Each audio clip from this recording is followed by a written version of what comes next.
Expectations are sky high for the Seahawks offense heading into 2024 under the direction of Ryan Grubb. What does that mean for an already talented receiving core? We're going to be diving in with Cigar Thoughts host Jacson Bevens here on our Monday edition of Locked On Seahawks.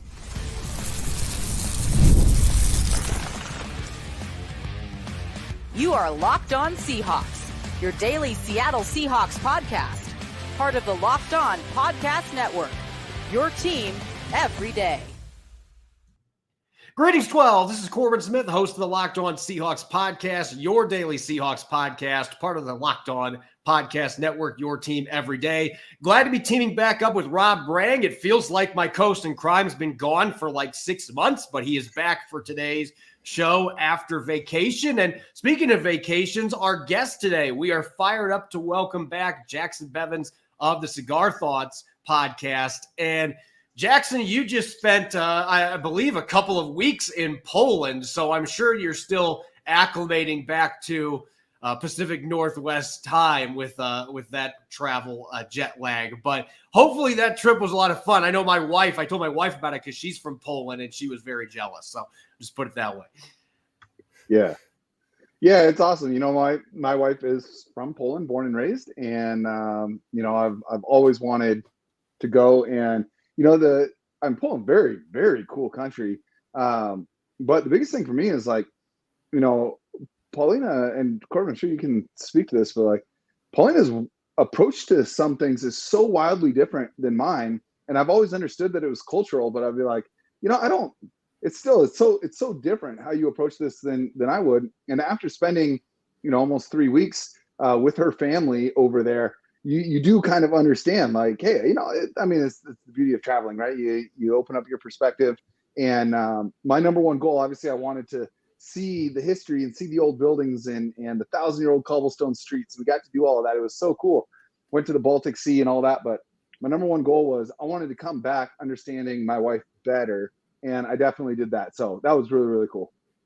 Yeah, I'm looking forward to the opportunity to do that myself because, as you said, the perspective thing is certainly important. And speaking of perspective, and we've been doing these Seahawks training camp storyline shows now for several weeks, and it's hard to believe, but the rookies are going to be reporting in a couple days. They are going to be reporting for the start of training camp, and there's been all kinds of talk about Ryan Grubb's offense. We're just going to kick things off here with our essential question because there's one position group in particular that's extremely intriguing with this offense when you look at Ryan Grubb's track record at Fresno State, most recently at Washington. But you've got to wonder, can Ryan Grubb take this already talented receiver group and just elevate that ceiling that much further? I mean, this was a historical year last year for the Seahawks at receiver.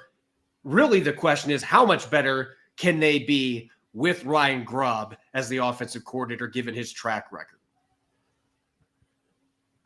Well, I think a lot better. I think there's so much meat left on the bone with this group, and a lot of kind of the blame for any shortcomings with the offense is going to fall on Shane Waldron last year, and I do think a lot of that is warranted. But the thing that I just ask everyone to keep in mind anytime you talk about Geno Smith or the receivers, the Seahawks offense or whatever from last year is just how bad the protection was, how much the offensive line struggled.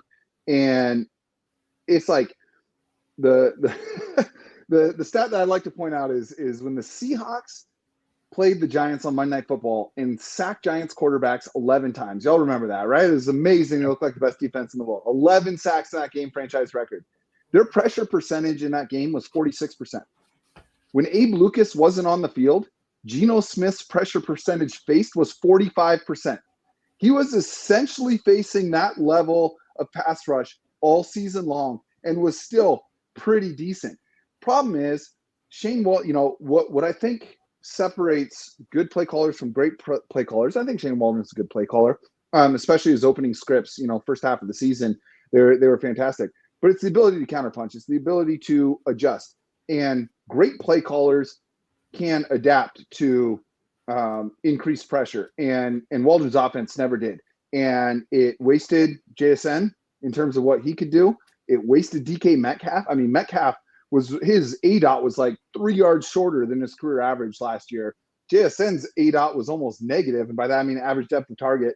I mean, he was around the line of scrimmage all season long, and it's just, I think that there's so much, and frankly, I think Waldron struggled to incorporate a third wide receiver into the offense when a lot of his best work has been done in 12 and 13 personnel. So bringing in Grubb, I think, has the potential at least to like really unlock some stuff from this receiving core, which is already very well respected. I think they go to the moon. Well, that's it.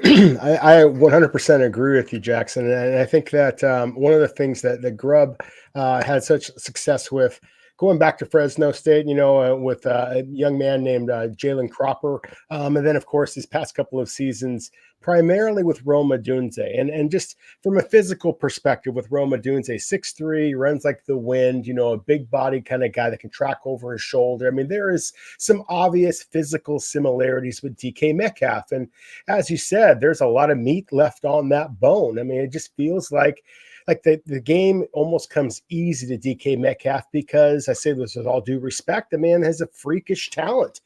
Yeah. Can you imagine a scenario which DK Metcalf does not build upon the success that he's already had? I mean, and just acknowledging that obviously DK Metcalf and Rome Odunze are different styles of players. I mean, one of the things that Odunze did so well is it just felt like every clutch pass that the Huskies needed, they just kind of threw up to Odunze, and he made that reception. And quite the opposite at times with Metcalf. I mean, he was targeted an awful lot. No question. Did not come through with as many touchdowns as he did. But still, do you feel that that Metcalf is going to be able to continue the track record that Grubb has had as far as having one receiver who really does go above and beyond everybody else in his offense?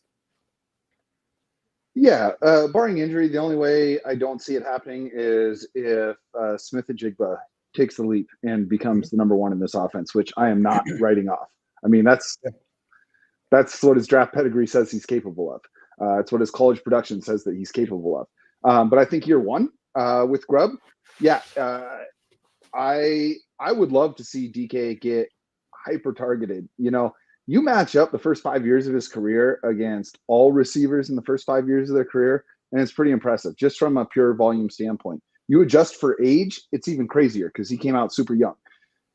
He has just an unbelievable amount of talent. We've seen his route running get better each and every year. The thing that's so amazing to me about that is pretty low volume overall from a target standpoint. We've never seen 150, 160, 170 target season like these top guys are getting, right? And I think DK Metcalf is absolutely worthy of that. But over the last 4 years, no team has run fewer offensive plays than the Seahawks. And even though I think that they've been miscast as a run-first team, they really haven't been. Neutral game scripts, they're a little bit above average in pass rate over the past few years. They're just not running enough plays. Defense doesn't get off the field, and they're bad on third downs. And so that does not add up to a lot of opportunities. If this defense is going to be better this year, which how could they not be, especially bringing in Mike McDonald, and if this offense is going to be better on third downs, which if the offensive line is healthier, should happen. And frankly, I just think Grubb is a better offensive coordinator than Shane Waldron, should happen. There's going to be a lot more plays to be run. And if this team ends up throwing closer to 600 passes in a season and DK is getting his usual target share, now we're talking about 150 targets. And I think we're going to see some really stupid numbers from him. I'm glad you pointed out the play issue because last year the Seahawks were dead last in time of possession per game, and it wasn't close. Like everybody else was way out in front, and that's been one of the big issues for the defense too, quite frankly. They just have been drowning out there constantly on the field. But talking Jaxon Smith-Njigba, you want to know about a receiver that can, on his own, help with that time of possession aspect, the ability to move the chains and do damage over the middle of the field. And the average depth of target last year did feel like 90% of the time that he was just right along the line of scrimmage and you just weren't taking advantage of his talents. And so that's one of the big reasons you've now got Ryan Grubb running this offense. Rob and I got to watch JSN out of the practice field this spring. And obviously those are not real football practices in the sense that you can't make contact with these guys. There's no pads or anything, but still he just looked like a different player out there. Like he was playing a different game. And he had one practice, he scored 7 touchdowns. So the hype now is just it is in another galaxy right now. And I have not helped with that. I've definitely poured some gasoline on that fire over the last couple of months. But when you look at JSN, you mentioned the first round pedigree. I mean, I've already made this prediction, Jackson. You can push back on this if you want, but I think he's going to lead the team in catches this year. That's just my opinion. But what do you think are realistic expectations for him when we consider what Jalen McMillan and Jalen Polk did in Grubb's offense at Washington as the second and third receivers? Well, I think we're finally going to open the rest of the present. You know, they used Jaxon Smith-Njigba like he was Rondale Moore last year, and that's not his game. Yeah. This is not some converted running back where just get the ball in his hands and hope he gets you 5 to 6 yards. Jaxon Smith-Njigba is an extremely polished wide receiver. And you mentioned his domination in spring practices this year. It was the same thing last year as a rookie. He was killing it in practice. And if he didn't break his hand right before the season started, we might be talking a whole different story. But the way that he was used was all around the line of scrimmage. You could tell he hated it. I'm sure you guys all saw the interview at the combine where they asked him, you know, his thoughts on Shane Waldron, and he didn't say anything for 20 seconds. And then he was like, is this live? Yeah. I would hate him too, man. This is a guy that had 300 yards in the Rose Bowl at 18 years old. Like, the guy can do it. You watch his college tape, he wins all different kinds of ways. To me, he's Keenan Allen with juice. That is who Jaxon Smith-Njigba is. He is a technician. He's difficult to tackle. He's got a compact build. His change of direction is crazy. Like, this is a guy who can win so many different ways, and they just never put him in position to do that. Now, we haven't talked about Tyler Lockett yet, and I do think we are seeing the downturn of Tyler Lockett's career. And another thing that is crazy is he was not himself last year, and he still led this team in targets. Yep. That's wrong. That should not happen again. He should be number 3 in targets this year, and I like him. He'll be the best number 3 wide receiver in the NFL if he stays healthy.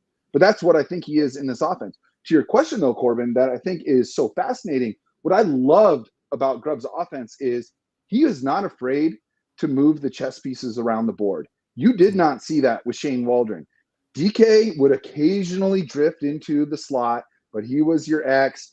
You had Lockett on the other side, JSN in the slot, no motion, like not real motion, right? They might move, but not real motion where you're switching the safeties and the linebackers up.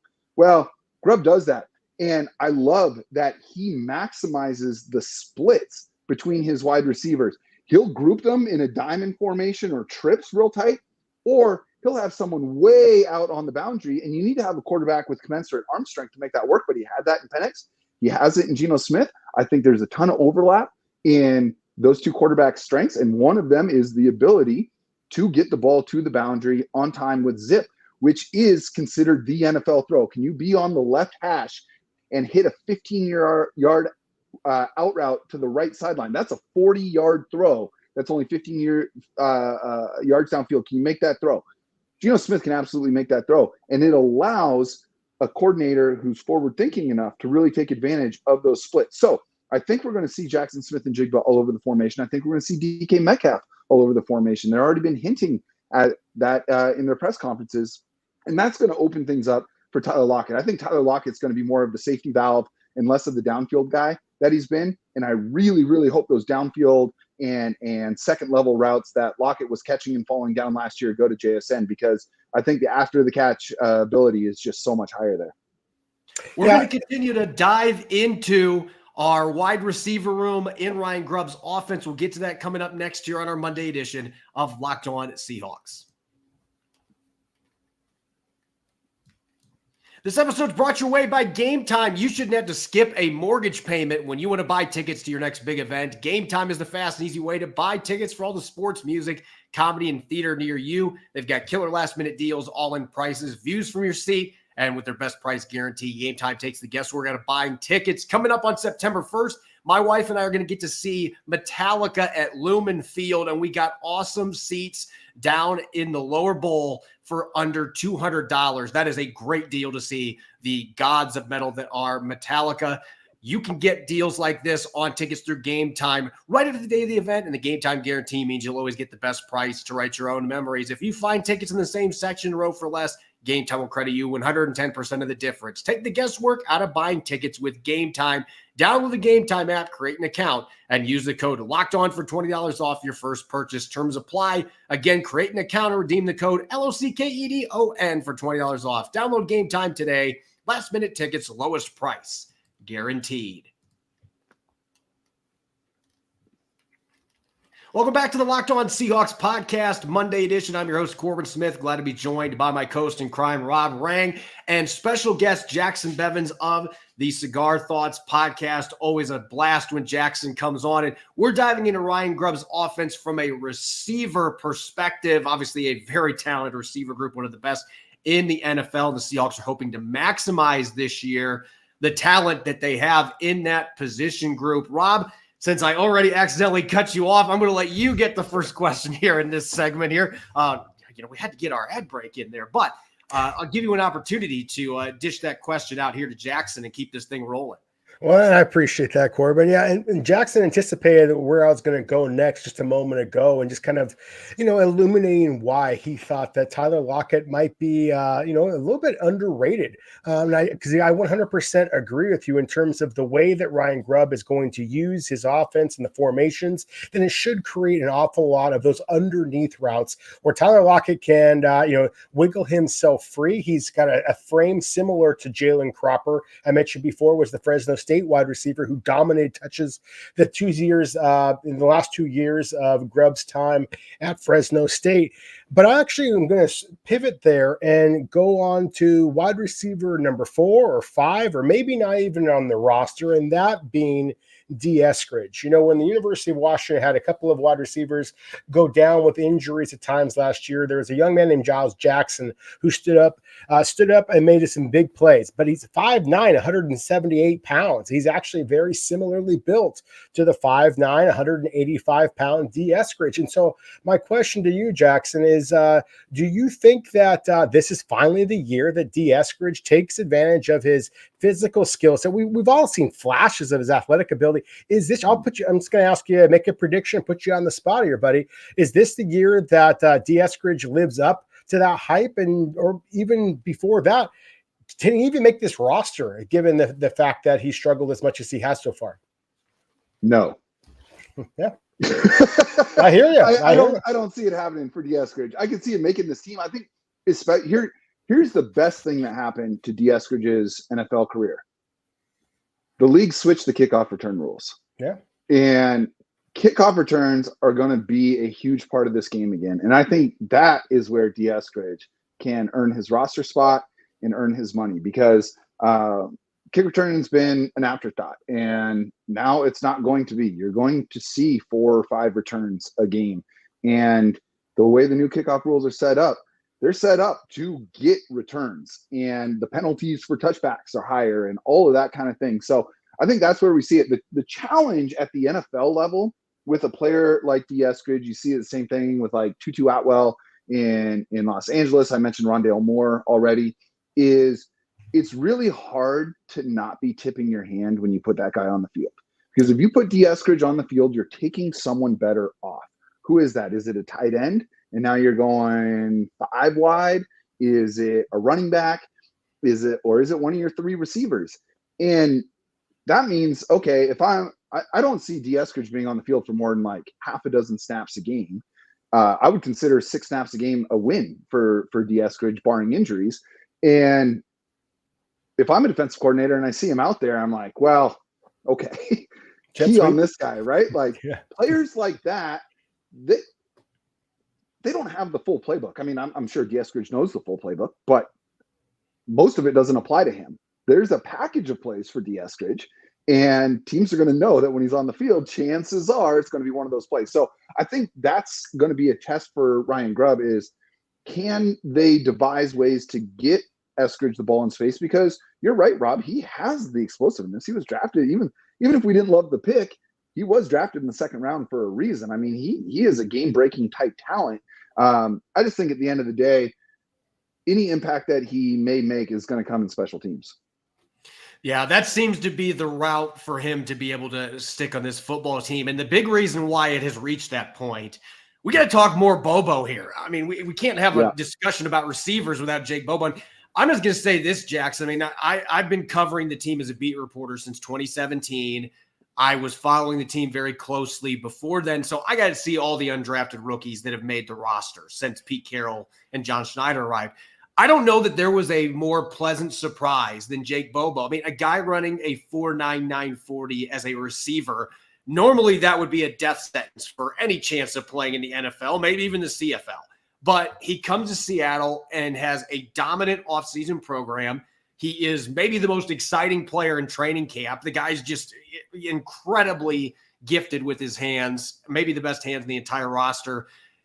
Where do you see him fitting into this offense this year? Because this is a different scheme. We've seen the type of athletes that have thrived in Ryan Grubb's scheme, even at Fresno State. And you don't see guys like Jake Bobo. But the thing is, there aren't really guys like Jake Bobo that are that lack that kind of explosiveness and yet have that much trust from their quarterback and are that reliable catching the football, the blocking ability. Do you see him securely cemented in that number 4 spot? And if not, is there another player that you have in mind that maybe can push him off of that pedestal this year?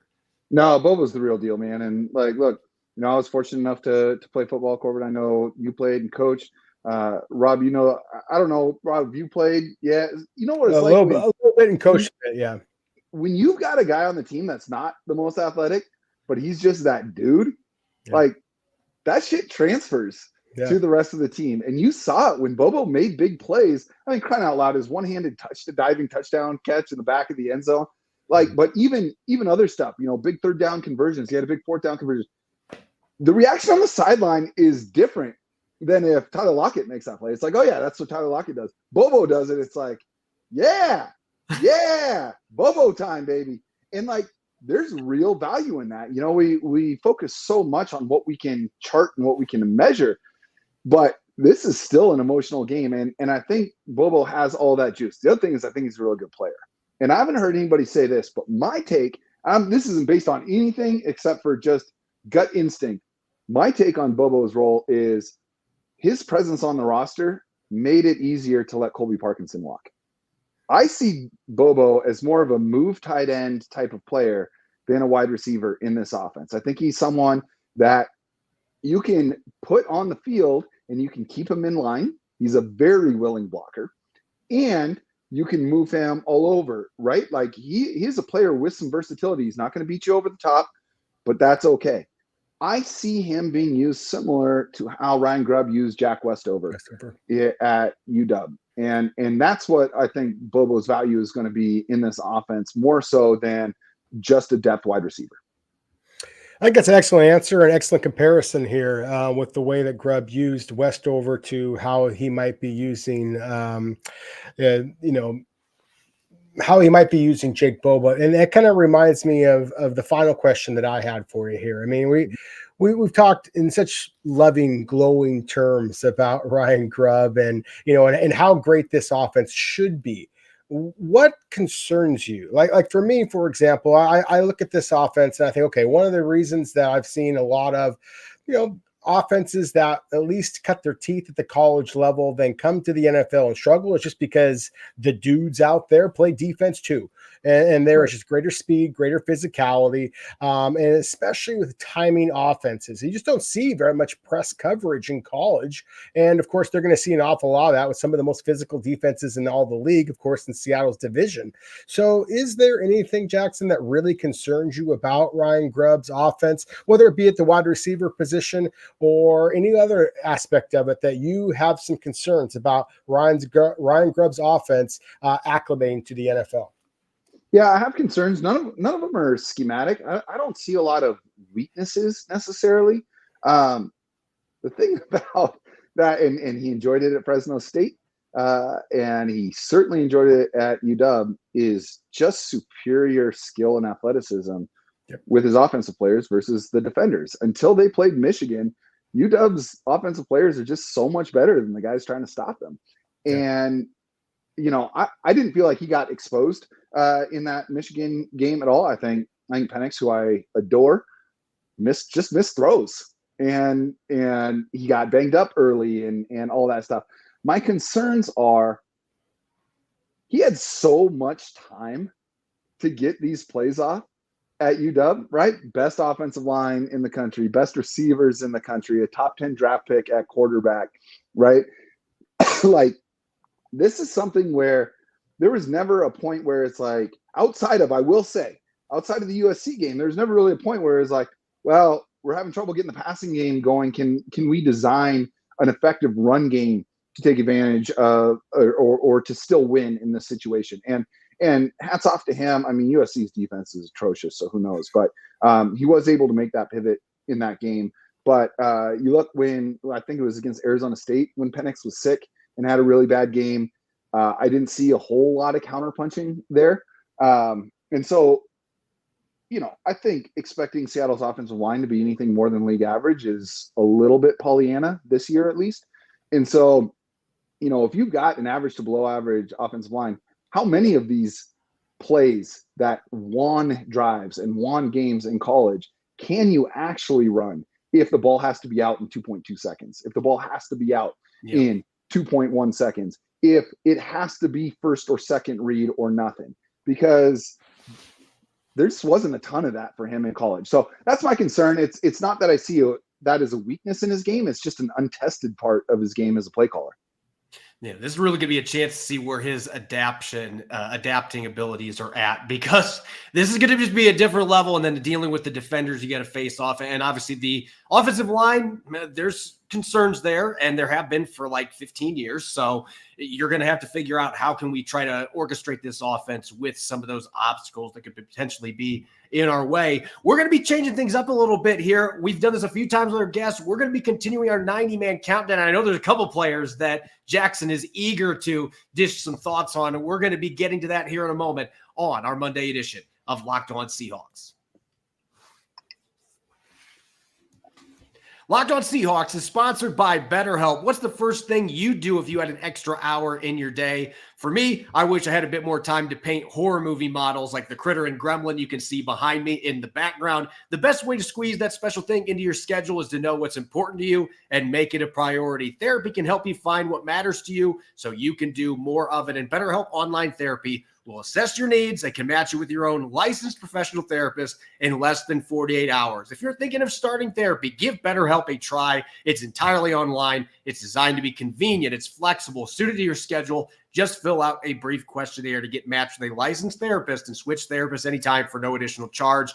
Learn to make more time for what makes you happy with BetterHelp. Get 10% off your first month at BetterHelp.com/lockedon. That's 10% off your first month of online therapy at BetterHelp.com/lockedon.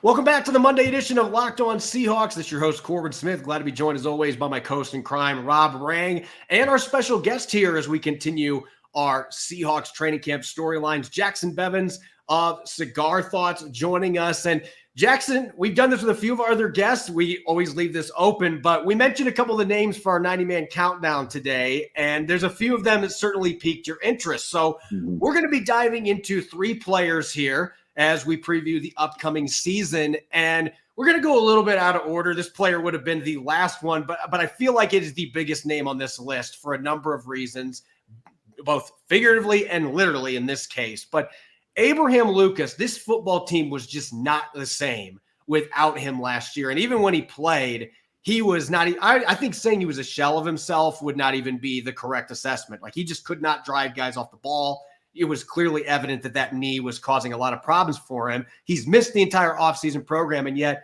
there's video of him lifting and running without a brace on. All the updates that I have heard from people connected to his camp suggest that he's got a really good chance to be on the field in the first couple of days of training camp.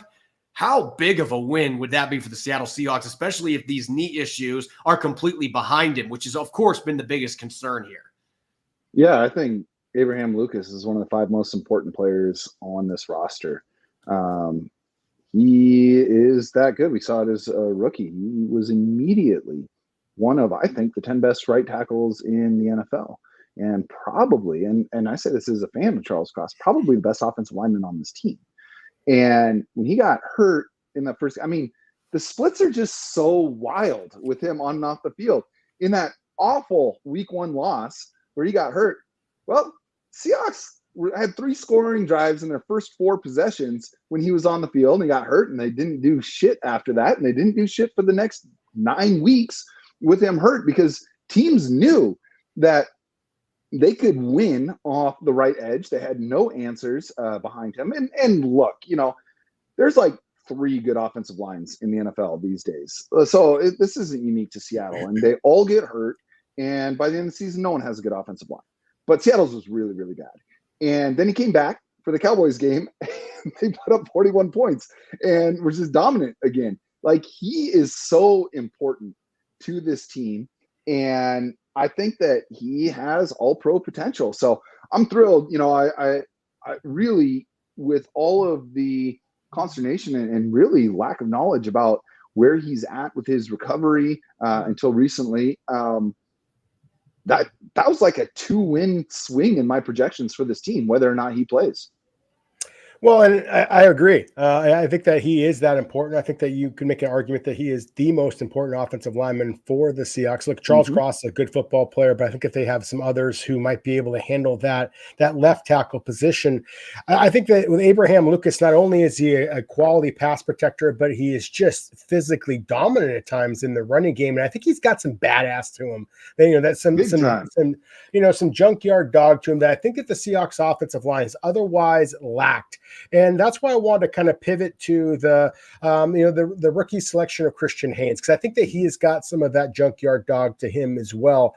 I echo the same thing you just said, Jackson, about Abraham Lucas. I'm also fascinated to see what Christian Haynes is able to do. I think that the Seahawks actually are better positioned to allow Christian Haynes to win the job rather than just giving him the reins, at that right guard position. But I'm just curious about your thoughts on him just real quickly. I would have been happy if Seattle still had a 2nd-round pick and they used that on Christian Haynes. Yeah. Like, I think he's that kind of guy. I'm not meaning to come on here and just say like every Seahawks player is awesome. We just happen to be talking about all the awesome players.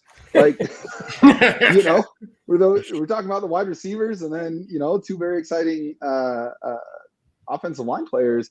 I think Christian Haynes, who knows, right? Who knows? He's never blocked NFL quality players, right? We're going to find out.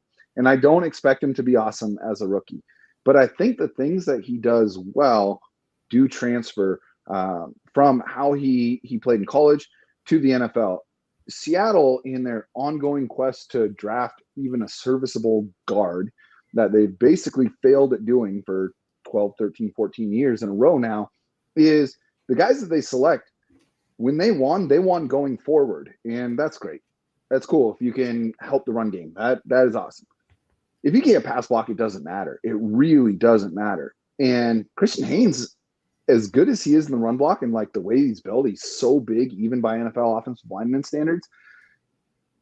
He's good in the run game, but he's excellent in pass protection. And if you watch this guy's tape, he sets his pass protection so fast for a guard.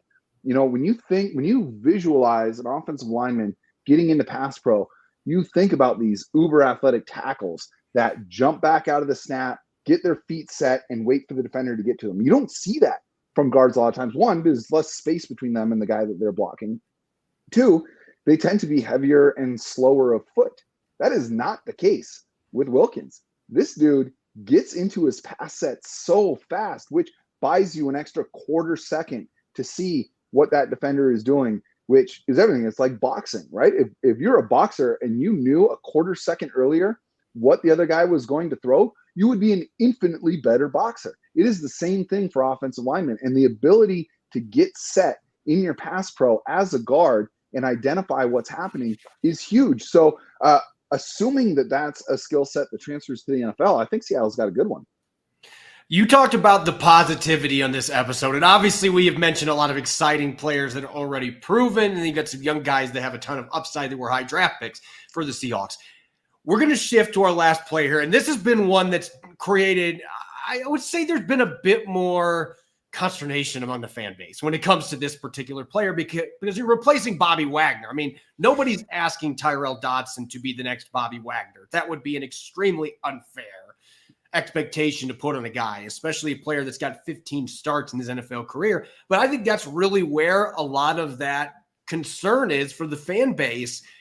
You're bringing in a guy that you're going to start at middle linebacker that, oh, by the way, has missed the entire offseason program with an injury. He's expected to be back for training camp, but Tyrel Dodson has still got a pretty limited sample size to base off of. And if you went back and you watched the tape, which I did, Buffalo they were not secretive about this. Oh, it's a passing situation. We're taking you off the field. And they did it every single time. So the guy looks to have talent. He's a thumper. There's pass rushing ability. And yet there's some skepticism in the fan base. And that could certainly go away quickly if Dodson's healthy and he shows to be a quality middle linebacker. But the concerns, you can also understand why there are concerns there with a guy that was taken off the field a lot last year.